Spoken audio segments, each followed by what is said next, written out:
good morning, ma'am. Ako ay mong student nurse for today from 7 a.m. to 3 p.m. na shift. Pwede ko pa-verify sa imong full name, ma'am? Elizabeth and Emma. Okay po. Pa-check ko po. Okay. So, ma'am, nako diri karon kay para limpyo sa tong kinatawo. Okay lang po ba? So, mabalik lang ko kung ano ko mga gamit. Okay? Okay. So, good morning, ma'am. Today, I'm gonna present the external douching or perennial care.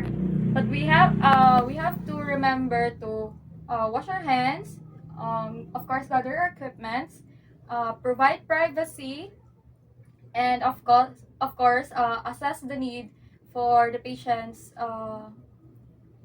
perennial area or assess the need for perennial care. Next thing that we have to do is to adjust the bed in a working height.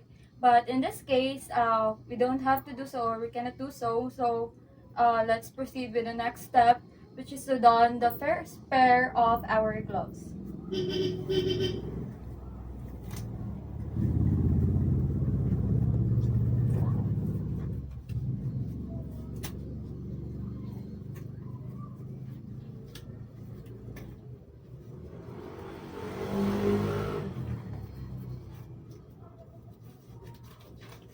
Okay, so the next thing that we have to do is to provide our waterproof underpad.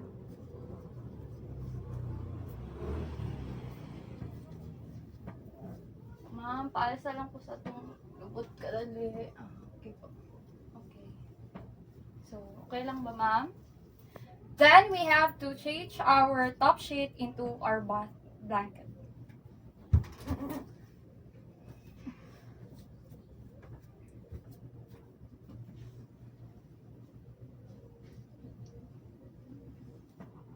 Ma'am, pagulit ko ani. Okay.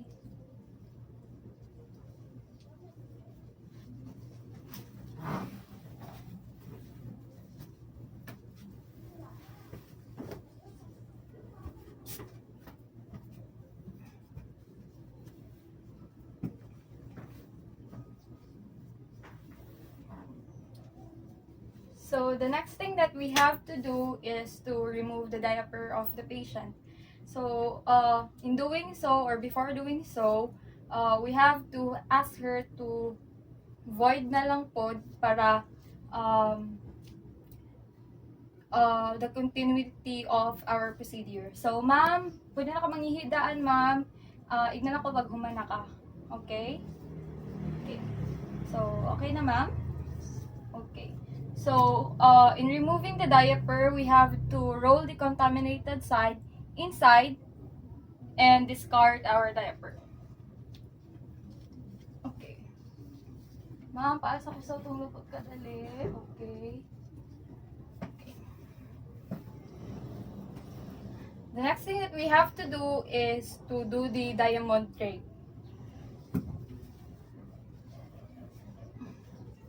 But still providing privacy to our patient. Then position our patient in dorsal recumbent. Okay.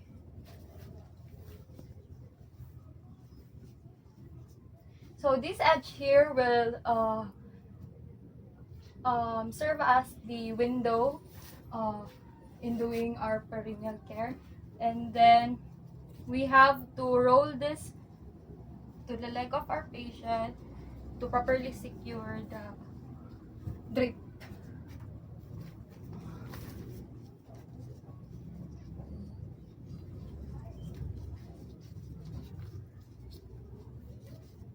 Okay. Okay lang ba, ma'am? So the next thing that we have to do is to offer our bedpan.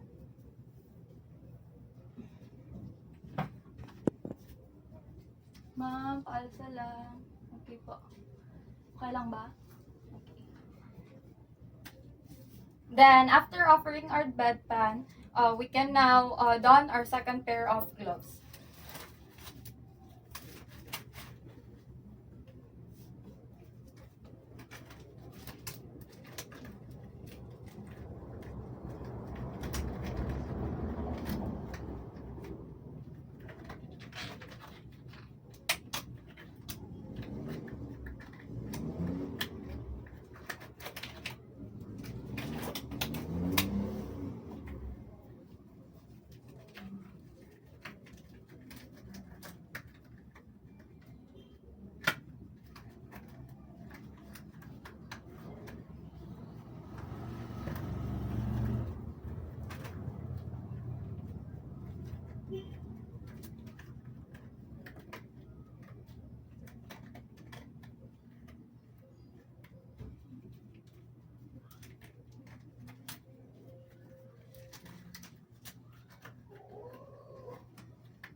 So after doing so, we can now start and gather our sterile equipment to our working area, which is the foot side of the patient.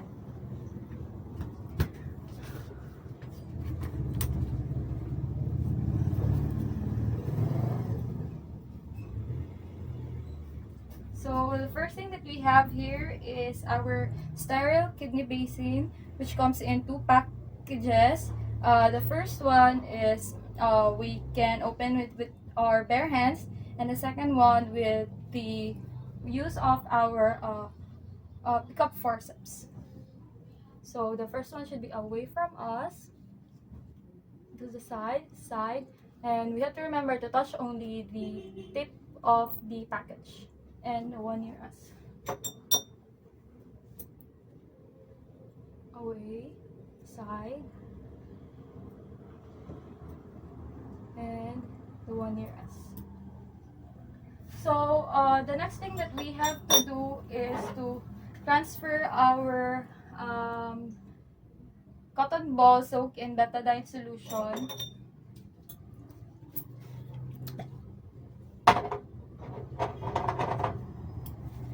So 1, 2, 3, 4, 5, 6, and 7.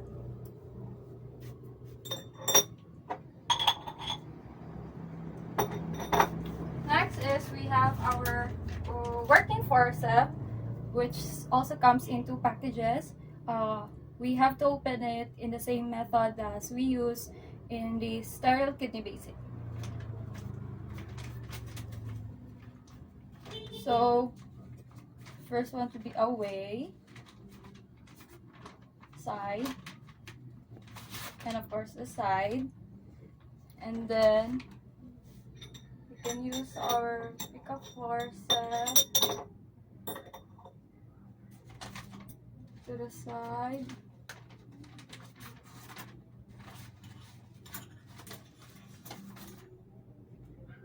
And drop it to our sterile area. So we can use this one as a waste receptacle, or we can just discard this. Next is we have our kidney basin with tissues, and after preparing everything, we have to check the temperature of the water inside our flushing can, and in opening our flushing can, we have to do the fan fold. Making sure that the tip here does not touch the inside of the flushing can. Okay. So ma'am, magbubuko gamay ma'am, igna ko og tama lang kainit ug tama lang ang kabugnaw sa tubig, okay? Kana ma'am. Okay.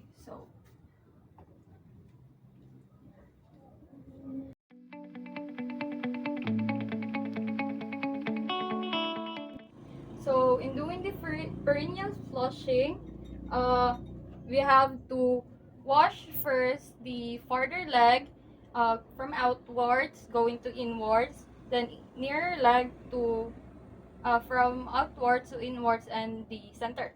So and lastly the center. Okay. So cover our flushing can, making sure that it's not contaminated, and then we can now use our cotton ball soaked in betadine solution, the 7 cotton balls in 7-stroke manners.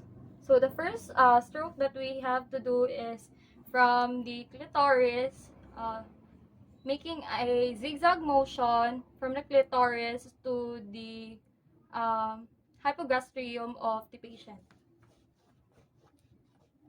And then discard this one.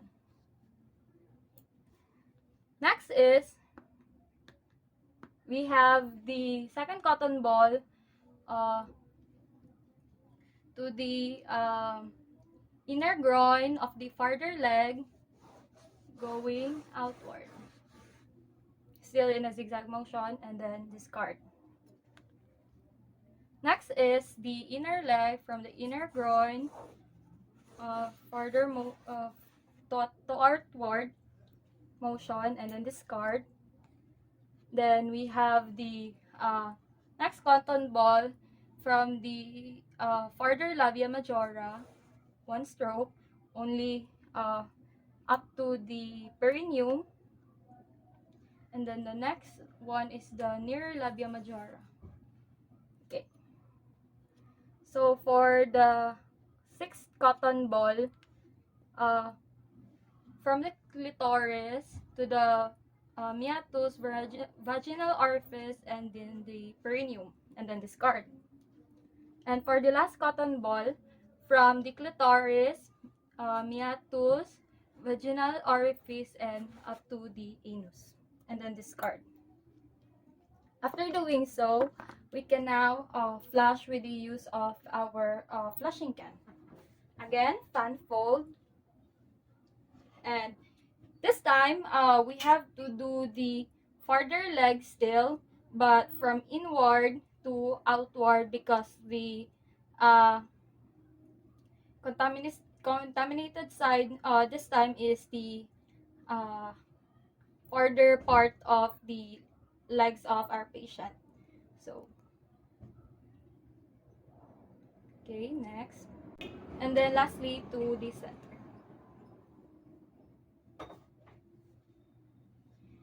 So, after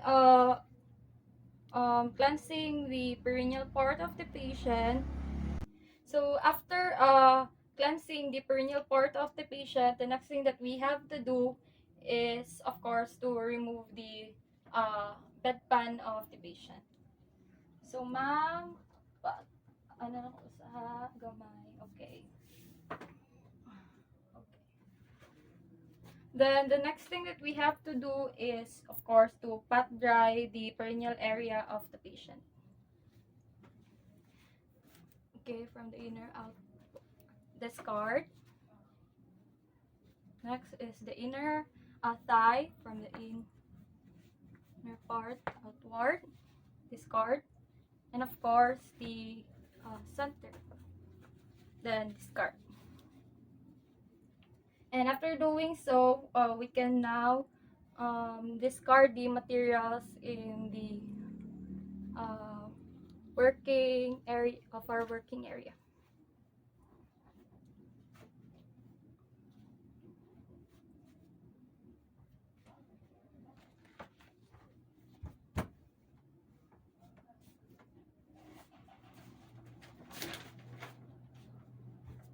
Next is we can now undrape the patient.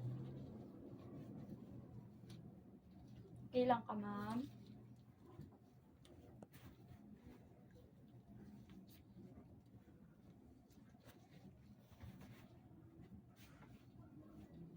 And then the next thing that we have to do is, of course, to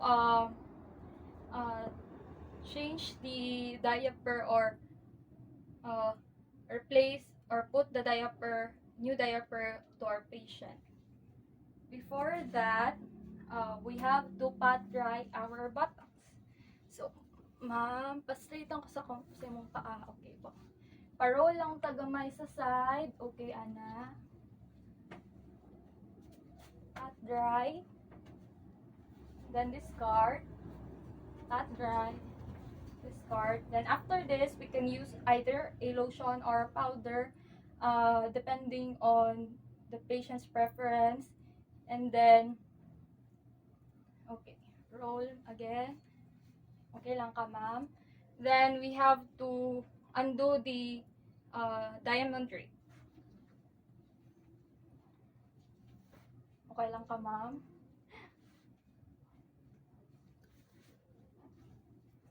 Okay, now, so we can now change the diaper of our patient.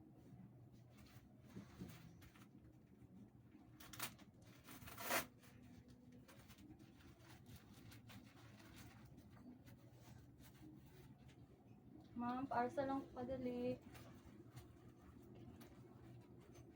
Okay po.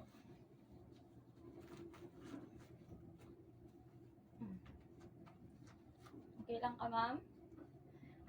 And then the next thing that we have to do, of course, is to remove our underproof water pan. So, ma'am, para sa pagkakasikot, making sure to roll the contaminated side inside and discard it. And the last thing that we have to do in the bedside of our patient is, of course, to change the bath blanket into a new top sheet.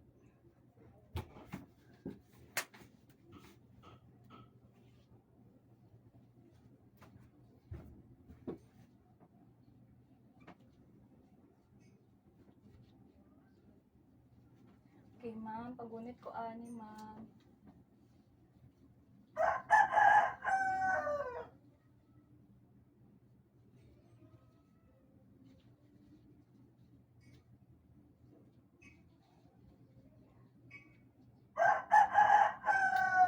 Okay po, pagunit po.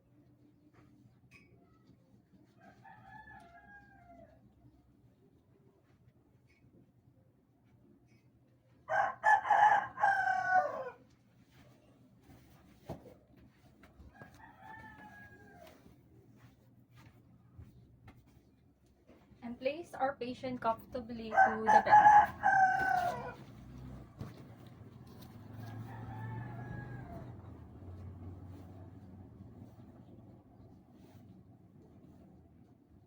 So, kamusta man imong na-feel, ma'am? Okay, so, in placing the patient comfortably in the bed, we can miter, but in this case, we cannot do that. So, the next thing that we have to do is, of course, to remove our gloves. First is to do our aftercare, remove our gloves, and do the hand washing, and then, of course, document any pertinent findings. So, that's pretty much it. Thank you.